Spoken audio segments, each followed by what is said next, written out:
Now and then I like to do these healthcare law updates, and I can pretty much sum it up this way. Very good intention, so far going very bad. Now that could very much change, but let's just say not anytime soon. The math isn't adding up. Not enough people are signing up for coverage, and those who aren't making up for the millions of Americans losing their coverage. About 2 million new signees who didn't have coverage before versus 6 million Americans who have lost coverage since. That means at least 4 million net losses in the number of Americans getting health care coverage. Some put the number even higher, but I'm going to be conservative here. Now, there is good news. Those who've lost their coverage can and probably will get coverage. But the bad news is they'll likely pay a lot more for that coverage. Some will get subsidies to make up the difference, but apparently not enough to get reluctant young Americans in particular off the couch. And therein lies the rub. A lot of great coverage, not a lot of cash to pay for that coverage. This law has some great things in it. The biggest, I think, is coverage for pre-existing conditions. The second biggest, removing the lifetime coverage cap. That means even if you've been sick before and if you get sick again, you never have to worry about being covered. And trust me, as someone who has dealt with more than his share of medical issues, that is a big deal. Both those things, big deal.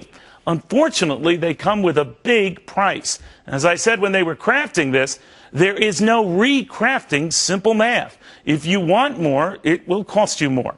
And if you demand insurance companies cover all this stuff, at least consider the possibility you could get stuff. Trust me, I am no pal of insurance companies. Let's just say some of these guys have made my life hell over the years. But then again, they're companies. They're not charities. Don't expect them to be charitable. As I said then and throughout and say now, if it sounds too good to be true, it probably is. That doesn't mean I'm against coverage for pre-existing conditions or lifting lifetime caps or keeping kids on their parents' policies until they're 26 or covering the millions of Americans who do not have insurance now.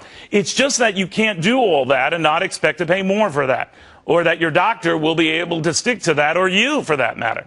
I am not saying that the president lied when he said otherwise. I can only conclude that this Harvard-trained lawyer wasn't and isn't very math-wise.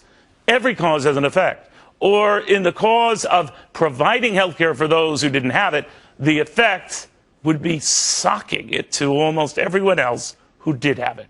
Don't get me wrong. Our old system was not great. I can tell you that personally. But I think this is worse. Look at the numbers. The CBO's estimate of the millions of jobs that this will cost and the millions of lost policies this has already cost and the millions of full-time workers made part-time workers because of this law's cost. Keep adding up those costs after cost after cost. The president insists that the trend will ultimately be this law's friend. And the proof is in a website that he told our own Bill O'Reilly is getting better. He's right. That website is getting better. By the way, it hardly could have gotten worse. But my issue isn't with the website, but what that website is pointing and clicking us to. That is why a lot of folks don't sign up. And that is why, oddly enough, so many of the uninsured themselves are passing it up. I want you to think about that. The very folks for whom we upended everything are saying the hell with this thing. Now, that may change. And what the president told Bill is that it will change. Then again, this is the same president who said, if you like your doctor, you can keep your doctor. That one still makes me sick. I'm just praying we all don't get a lot sicker.